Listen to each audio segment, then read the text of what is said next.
Hello, welcome to my garage.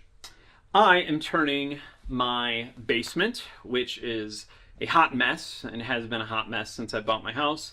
I'm turning it into my recording studio, and it is a very big project that I'm trying to do on the cheap, and I figured that I would kind of take advantage of one of my last before shots before I get into ripping down the drywall tomorrow. So this is my garage, this is my staging area. This is sort of where I'm doing a lot of my cuts. A lot of these tools have to kind of move around pretty frequently.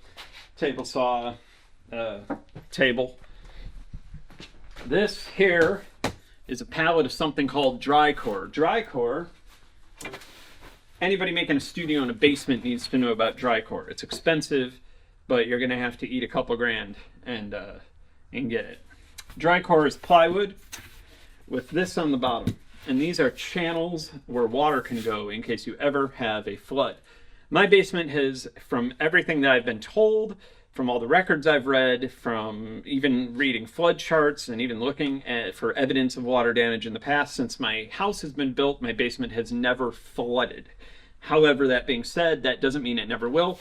And when you have a studio, you need to keep humidity under control as well. So this allows water to essentially flow around under the plywood panels in your floor, which is extremely important. And so if you're ever making a studio in a basement, you're gonna have to go with some sort of solution like this.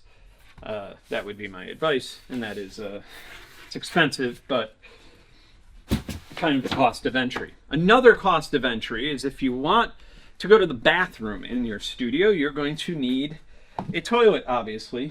And if you have a basement studio, you may have a drain line that is above the ground. And if you have a drain line that's above the ground, you need something that is called a macerating toilet, or you could dig a 5-foot hole in the ground and put a sump pump down there, and that costs about, up to about 10 grand to get the whole thing done. You have to hire people, they have to jackhammer your foundation of your house.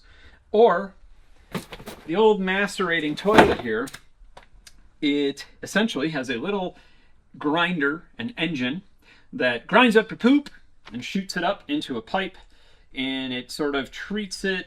Obviously it doesn't dump it like it would gray water, but it treats it like it would gray water and does quite a good job. The one that I got is actually a commercial grade one that cost about $1,250 bucks, and takes 15 amps of power and supposedly can grind up tampons and things like that, because I throw tampons in my toilet constantly. That's something that I do endlessly. However, you might notice that the pump's not here.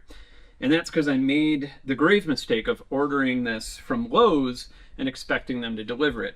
I've spent the last week of my life arguing with Lowe's, trying to get money back because they couldn't deliver the entire thing. But if I talk about that, I'm gonna pop blood vessels in my fucking head. So we're gonna continue in.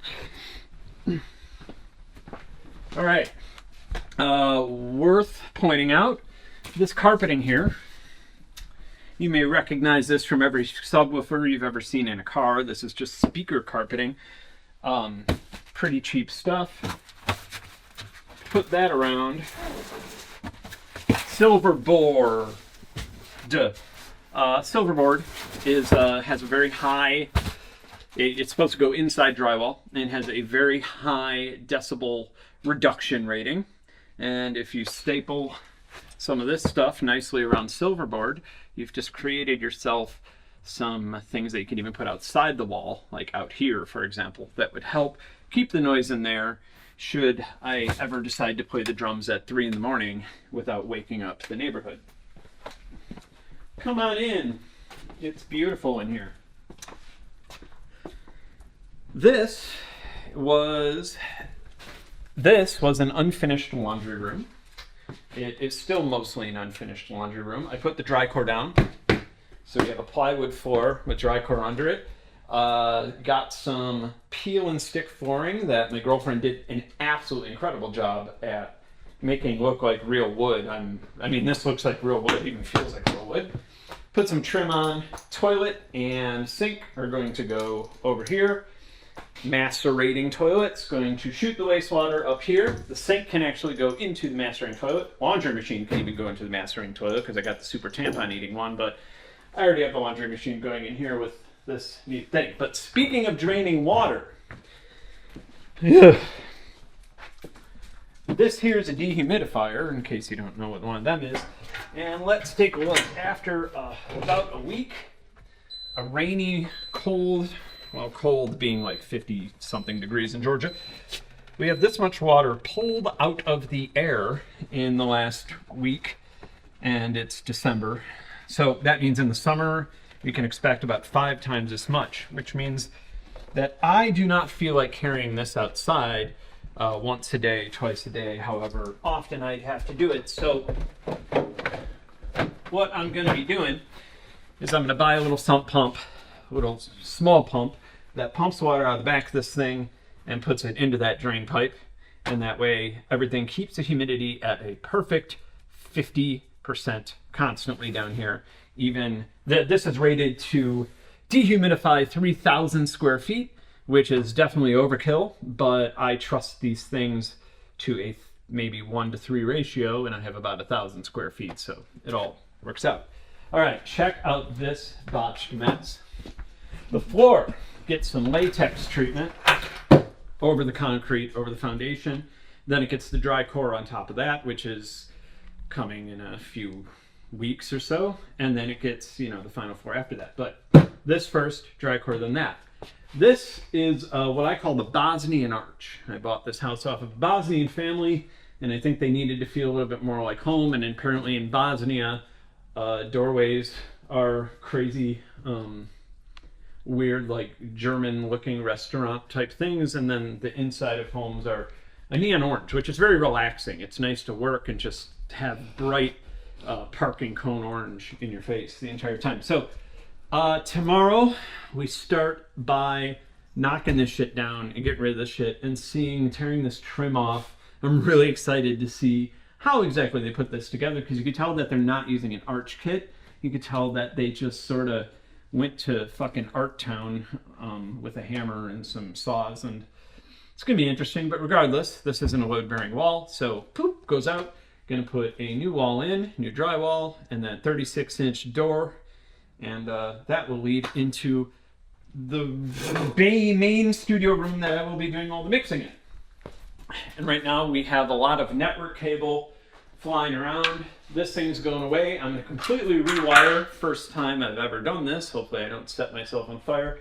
I'm gonna completely rewire, put in new junction boxes, set up a whole lighting setup up here, change all of these outlets to AFC outlets. You should always use AFC outlets in a studio because you're plugging a lot of things in, and if one of those things just goes drastically wrong, the entire circuit goes off.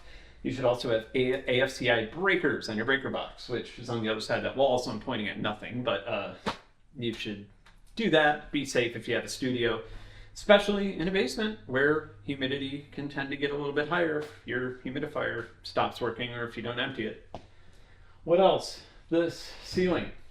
I'm using wire to suspend this ceiling, and it's going to be completely independent from the frame of the house. These will rest on top of padding, and the rest is I'm just going to put some more wires in here and make it a little bit more evenly distributed. The actual ceiling tiles are acoustic ceiling tiles, another one of those things that I didn't want to spend that much money on, but kind of had to. And they essentially eat sound and don't bounce it off. And hopefully, if I have something really, really loud going on in here, when it hits those tiles, even when it hits the grid, all of that foam there and the wire will not actually vibrate the foundation of the house, or the frame of the house. So that's where I'm at. Obviously I have to finish some of the venting and stuff like that. The furnace is in the garage, so it won't create too much noise. These walls, I'm gonna put some trim up, put carpeting on the lower half. So I'm gonna be using carpeting that's actually used for a boat, because that way if it does get humid in here, it won't collect mildew. It'll just it's sort of outdoor carpeting. And then the top, I'm just going to use some paneling, and then of course put acoustic paneling over that, and hopefully we'll have a pretty nicely balanced room. Finally, up here, well, not really going in order of anything, but up here, obviously I have to fill in these gaps. I'm going to probably put I have to research some foam, but I mean, put some foam up there before I put the acoustic panels up. But that's where we're at right now. We're in this weird, semi-Eastern European looking, not really finished basement. And hopefully in about 2 months, I will be ready to move my gear in here. And I will also probably be panhandling somewhere to buy myself food, because this shit ain't cheap. In a few weeks, months, or years, when I get this done, I will obviously do a same walkthrough and you'll be able to see the finished work. So here's the before shot, and the next video in this series will be the after shot, because I am not going to have a camera on me while I consistently break my fingers with a hammer and just cut myself with saws and things like that. Thanks for watching. Later.